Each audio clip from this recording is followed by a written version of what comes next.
I was sipping my coffee on the back deck when I first saw her Meredith Talcott storming down the dock in her wedge sandals like she owned the entire harbor. She didn't. I did, at least the part she was standing on. My name's Carter Whitlow, and I've lived on this waterfront property for close to 9 years. Built the dock myself, paid for the permits, installed the boat lift. I keep my 23-foot fishing boat, Second Wind, tied up at the end, right where it belongs. But Meredith, president of the Bay Pines HOA and self-declared queen of petty complaints, had other ideas. She didn't even knock. Just marched down like she was delivering a royal decree. "You can't keep that boat here," she snapped, arms crossed, chin lifted like she was posing for a mugshot. "That's so." I leaned against the railing, keeping calm. "Pretty sure I can. This is my private dock." "There's a clause in the HOA charter," she said, flipping through a stapled packet of paper like she was holding the Constitution. Section 12, paragraph 3. "No watercraft over 18 feet within visible range of common areas." I laughed. "Meredith, this dock is on my deed. It's not part of the HOA's jurisdiction, and the only people who can see it are the pelicans and maybe my neighbor's cat." She wasn't amused. "You're setting a bad example, Carter. The board will be taking action." "Go ahead," I said, walking past her toward the dock. "Just make sure you know the law before you try to enforce it." I figured that would be the end of it, but Meredith wasn't the type to let things drop. 2 days later, I got back from a supply run to find a towboat, yes. A marine tow vessel hovering near my dock, ropes in hand, trying to hook up to my boat. "You gotta be kidding me," I muttered, throwing my truck in park and jogging down the hill. A guy in a harbor patrol vest was standing nearby, clipboard in hand. "You the owner of the Second Wind?" "I sure am," I said, flashing my ID. "And you're about to make a big mistake if you touch that boat." He looked confused. "We got a complaint from the Bay Pines HOA. Said this boat was illegally moored on common property." "Yeah, you should probably take a look at this." I pulled out a laminated copy of my dock permits and the property map from the county assessor's office. I'd been ready for her stunts since the last time she tried to find me over my wind chimes. Harbor Patrol took one look at the documents, then radioed something back to dispatch. The towboat guys backed off immediately. "I've got no problem here," the officer said. "This dock's clearly on private land. HOA has no authority." Just then, Meredith appeared at the edge of the lot, hands on her hips, her face twisted in frustration. "I told you he's violating HOA rules." The officer held up my paperwork. "Ma'am, this dock is outside HOA boundaries. If you interfere again, you could be facing charges for filing a false report. You'll regret this," she hissed at me before storming off like a cartoon villain in a sundress. I looked at the officer. "She always like this," he chuckled. "We've had calls from her before. You wouldn't believe half the stuff she tries to pull." I believed it, and I had a feeling she wasn't done yet. By the following Thursday, Bay Pines was buzzing. Meredith's stunt with the towboat hadn't gone unnoticed. Half the residents on the bayfront had watched from their decks, binoculars and lawn chairs out like it was a fireworks show. I hadn't said a word to anyone, but word spread fast in a neighborhood like this. That weekend, I was working on the hull, just routine maintenance, when my neighbor from 2 houses down, Dennis, wandered over. He was wearing a fishing vest and carrying a can of paint thinner like it was a thermos. "Thought you might need a hand," he said casually, sitting on the dock's edge. "Heard the Admiral tried to commandeer the fleet." I laughed once through my nose but kept my hands busy, scraping off a bit of algae. "Yeah, she showed up with a tow crew like she was running a naval blockade. Almost cost the HOA a fine for false reporting." Dennis shook his head. "And you know what's funny? She ran for board president on a platform of neighborhood harmony." I didn't bother responding. Harmony wasn't exactly the vibe she was giving off these days. Later that evening, just past sunset, I was locking up the boat cover when I noticed something strange. The padlock on the dock gate, the one I always kept latched when I wasn't around, was missing. Not broken, gone. I ran my hand over the latch. No scratch marks. No signs of tampering, just missing. I checked the boat, nothing stolen, nothing moved, but someone had definitely been here. The next morning, I went straight to the hardware store and installed a motion-sensitive security camera on the dock post facing the entrance. I didn't tell anyone, not even Dennis. I wanted whoever was snooping around to walk right into it. 3 nights later, they did. It was just past midnight when the alert pinged my phone. I rolled out of bed, opened the app, and stared at the grainy footage. There she was, Meredith, hood up, flashlight in hand, stepping onto my dock like she was checking for contraband. She walked all the way out to the boat, looked around, and then retied one of the lines, for no reason. It was already secure. She left exactly 3 minutes later, never noticing the camera overhead. At first, I thought about confronting her directly, but then I had a better idea. I called up an old friend of mine, Lena Morales, a local attorney who specialized in property disputes. We'd gone to the same university, and she owed me a favor from back when I helped her brother renovate a fixer-upper he bought on the cheap. "Carter, this is textbook trespassing," she said after I sent her the footage. "And if she touched anything on that boat, you could push for attempted vandalism depending on how the DA sees it." "She didn't damage anything," I said. "But she definitely wasn't invited. Still illegal," Lena replied. "And considering her position on the board, this isn't just a civil issue. You could get the sheriff involved." I paused. "What about the HOA's liability?" "That's where it gets juicy," she said, her tone sharpening. "If she was acting in any capacity as HOA president, while doing this, especially if she used HOA resources or authority, you can sue the board for breach of fiduciary duty. And if the board knew she was doing this, that's conspiracy." I thanked her and hung up. The next day, I filed a formal police report. I handed the officer a copy of the footage, the time-stamped security logs, and a notarized statement outlining the incident. He raised an eyebrow when he saw who it was. "Meredith Talcott," he asked. "You'd be surprised how often her name comes up." "Not anymore," I said. "I want this documented, and I want a restraining order filed if she sets foot on my property again." Things moved quickly after that. By Friday, Meredith received a visit from a deputy. She must have thrown a fit because the very next day, the HOA sent out a hastily written email to the entire community, claiming that, due to recent misunderstandings, the board will be reviewing its positions on watercraft and dock access. It was damage control, plain and simple. But the real domino fell the following Monday. Lena filed a formal complaint with the county inspector's office on my behalf, along with a civil notice of intent to sue. She included screenshots of Meredith on my dock, as well as a timeline of the tow attempt, the false report to Harbor Patrol, and the footage of her trespassing. The package went straight to the county attorney, who opened an inquiry into the HOA for abuse of authority. At the same time, several other residents, ones I didn't even know well, started coming forward. One woman, Sharon, said Meredith had fined her for improperly stored holiday decorations in February.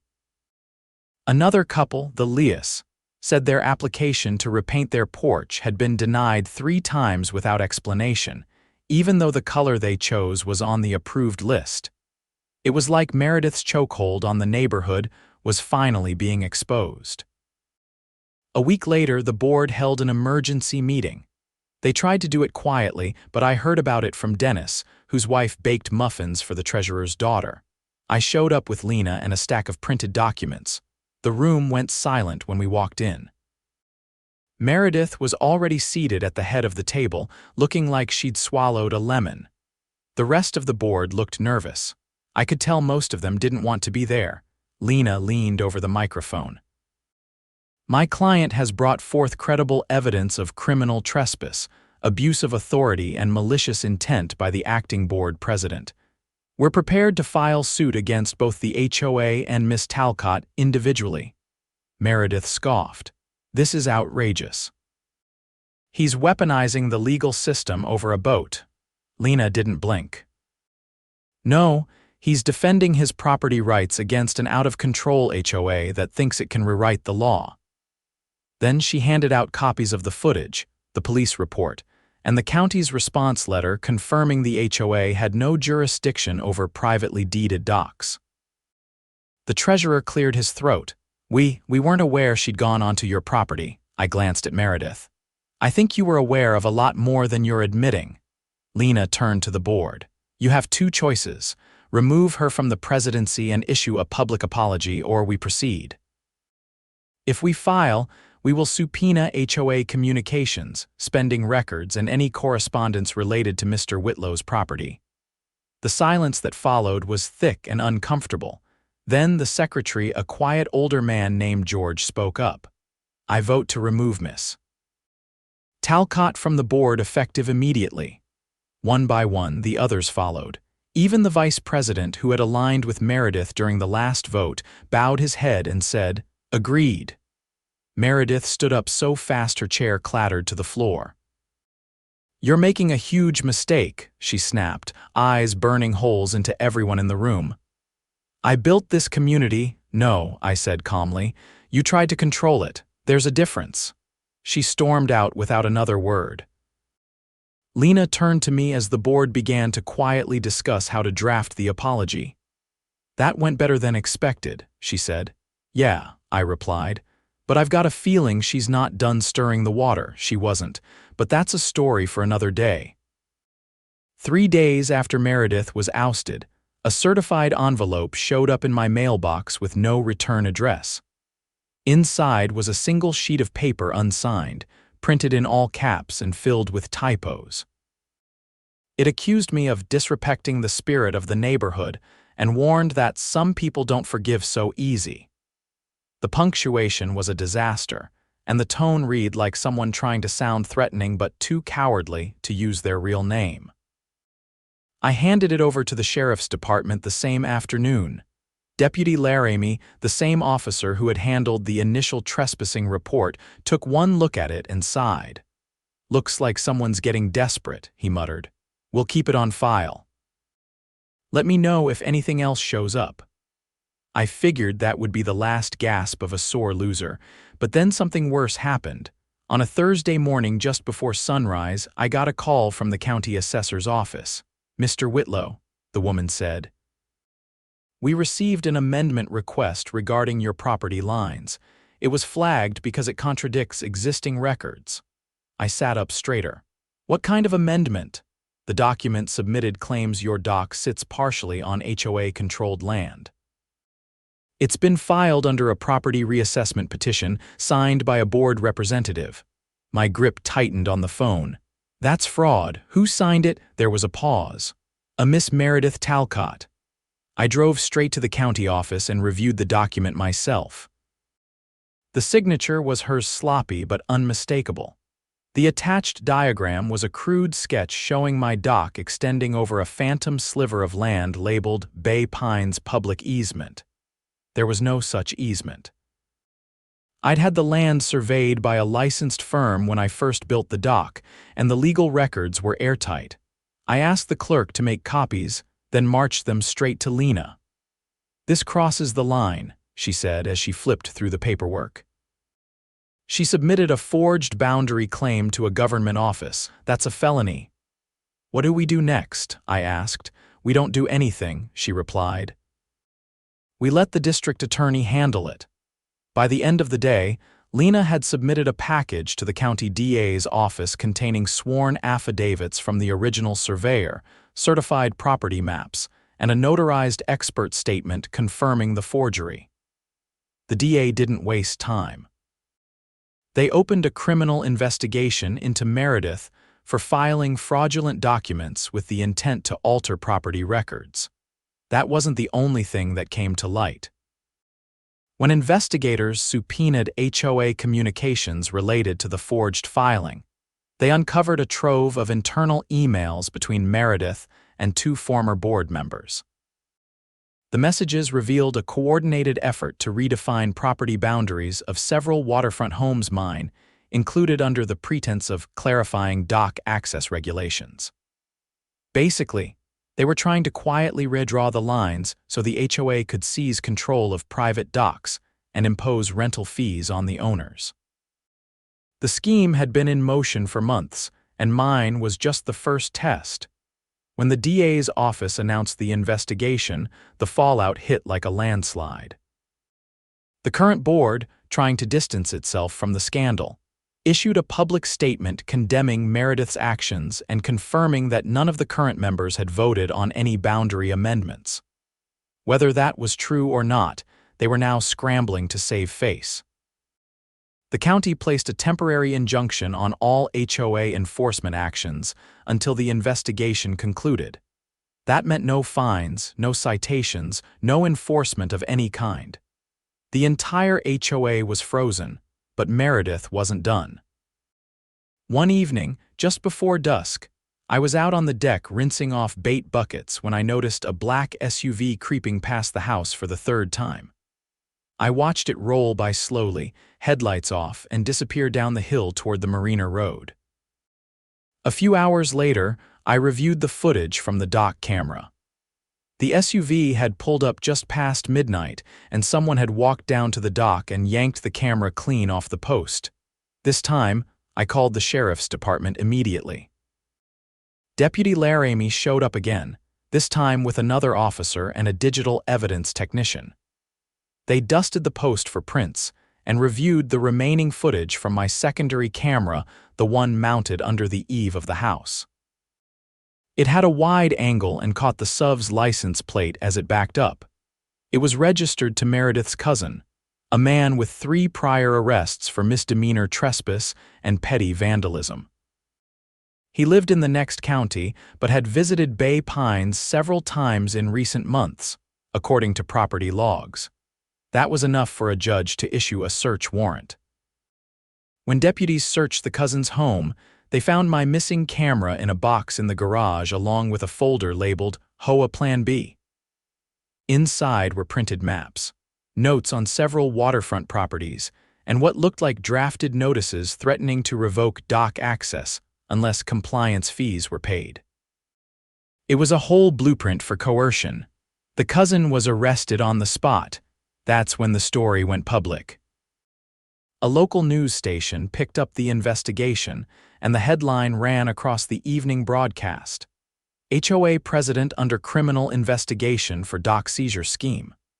They even showed a blurred-out screenshot of Meredith walking on my dock from the original footage. Bay Pines exploded. Residents were furious. A group of them, led by Sharon, the woman Meredith had cited for holiday decorations, formed a petition to dissolve the HOA entirely.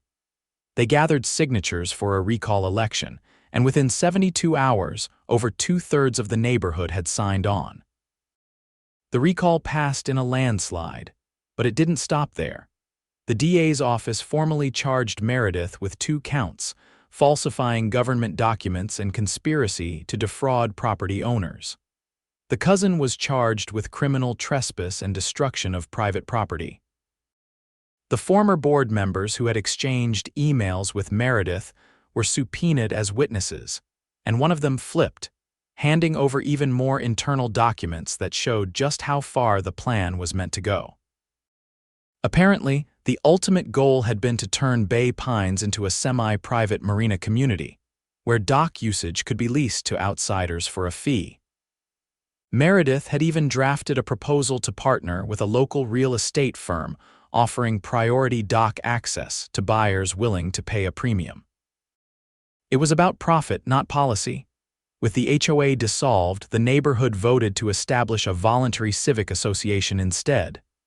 No fines, no enforcement power, just a community newsletter and a shared calendar for events. It wasn't perfect, but it was honest. Dennis stopped by one afternoon with a 6-pack and a grin. "Never thought I'd see the day," he said, cracking open a can. "No more patrols, no more permission slips to paint your shutters," I nodded toward the dock. "And no more midnight sabotage," he raised his can. "To freedom." I clinked mine against his and took a long sip. The new civic group asked me to serve on their advisory board, and I agreed on one condition: that any and all decisions be recorded, published, and subject to community vote. No closed-door meetings, no hidden agendas.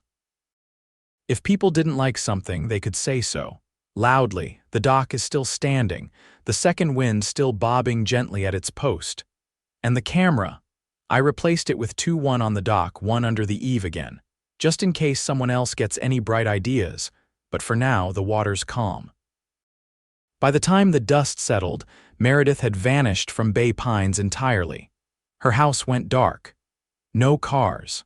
No lights. Just an empty shell of a place surrounded by trimmed hedges and a wilted Community First sign still staked in the yard like some bitter joke. Rumor had it she skipped town the same week her court date was announced. No one seemed eager to track her down, but the damage she left behind wasn't done unraveling. A month after the dissolution of the HOA, I received a certified subpoena from the state attorney general's office. At first, I thought it was a follow-up to the criminal case against Meredith. But this was something else entirely. It named me as a material witness in a civil investigation, one that involved not only the Bay Pines HOA, but a network of property management consultants who had been contracting with neighborhood boards across the county. According to the documents, Meredith had been working with a consulting firm called Anchor Ridge Solutions. On paper, they provided community governance support. In practice, they were advising HOAs on how to quietly modify property boundaries, insert restrictive covenants into existing charters, and pressure homeowners into signing away usage rights in exchange for compliance waivers. What made it worse? Anchor Ridge had received public grants for community improvement initiatives under a state pilot program, which meant taxpayer money, my money, had helped bankroll the blueprint Meredith used to try and seize my dock. I drove up to the AG's office in Tallahassee the next day for a sworn deposition. The investigator, a lean man in his 50s with a military haircut and a voice like gravel, took me through everything: footage, timeline, documents, even the original tow attempt. "Did she ever mention Anchor Ridge by name?" he asked, flipping through a folder. "No," I said. "But she did say something about a regional strategy and how Bay Pines was going to be a model community. At the time, I thought she was just puffing herself up." He scribbled a note. "That fits. We've got internal emails from their consultants using phrases like pilot enforcement zones and scalable dock regulation. You weren't the only target." I leaned forward. "How many neighborhoods are we talking about?" 17 so far, 3 counties. But Bay Pines is the only one where someone fought back with documentation and legal action. That's why you're sitting here." That night, I sat on the deck staring out at the water, wondering how close we'd come to losing more than just a few property rights, if I hadn't installed that camera. If I hadn't kept all the original permits, if I'd just rolled over when the towboat showed up. Dennis showed up around 9 carrying a folder under his arm and a bottle of rye in the other. He handed me the folder. "You're in the county paper," he said, settling into the chair beside me. "Front page." I flipped it open. There I was, an unflattering photo of me in my work clothes pointing toward the dock during the public hearing. The headline read, "Local man exposes HOA scheme tied to state corruption probe." "Guess I'm a local hero now," I said, raising an eyebrow. "Could have told you that," Dennis replied, uncorking the bottle. "But now it's official." The article detailed how the county had launched an oversight audit on all HOA contracts involving Anchor Ridge Solutions. The governor had frozen their funding. And a joint task force had been assembled to review similar claims from other homeowners. Apparently, my case had cracked open something much larger than anyone expected. Still, the neighborhood was raw. Without the HOA, things felt unmoored for a while. Some folks missed the routine even if it came with a side of tyranny. But most were just relieved that someone had finally pulled the curtain back. 2 weeks later, Sharon, who had taken over organizing community events, approached me with a proposal. Not for another HOA. No one wanted that. But a cooperative harbor council made up of dock owners and waterfront residents with no enforcement power, just mutual agreements and shared resources. "We don't need rules to keep us civil," she said. "Just neighbors willing to talk instead of threaten." I agreed on the spot. The first meeting was held at the marina's old rec hall. No dress code, no agendas, just folding chairs, a whiteboard, and a potluck table that sagged under the weight of casseroles and key lime pies. People brought their kids. Someone set up a speaker and played classic rock. It felt more like a reunion than a council. There were no power plays, no arguments, just suggestions, dock maintenance schedules, shared security lighting, and ideas for a community kayak rack. Nobody tried to seize anything. Nobody threatened to tow a boat. Afterward, as I walked back along the shoreline with Sharon, she asked something that caught me off guard. "Do you think she believed what she was doing was right?" I thought about it for a long moment. "I think she believed she was entitled to more control than she ever earned," I said. "And when people didn't hand it over, she decided to take it instead." Sharon nodded. "Well, she picked the wrong dock." A month later, Meredith was officially indicted. The DA charged her with conspiracy to commit fraud, tampering with government records, and misuse of public funds. Anchor Ridge Solutions folded days after the charges were announced. Their executives were under federal investigation for grant fraud. No one from the company showed up to the deposition hearings. Their offices were vacated overnight. The final cherry on top came in the form of a restitution order. The court required Meredith to pay back legal fees for every homeowner she targeted. She had to sell her house, her car, and, according to a whisper from the court clerk, even her jewelry collection. I received a check in the mail, small, considering the hours I'd spent fighting. But it wasn't about the money, it was about the principle. With the HOA gone, the neighborhood slowly found its rhythm again. People painted their houses whatever color they liked.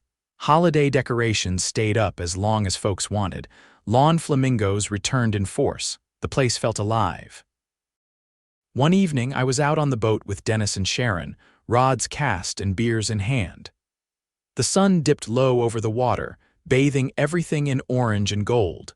A heron glided across the inlet, landing silently on the far piling. Dennis reeled in a small snapper and held it up. "You think she's watching this from wherever she landed? If she is," I said.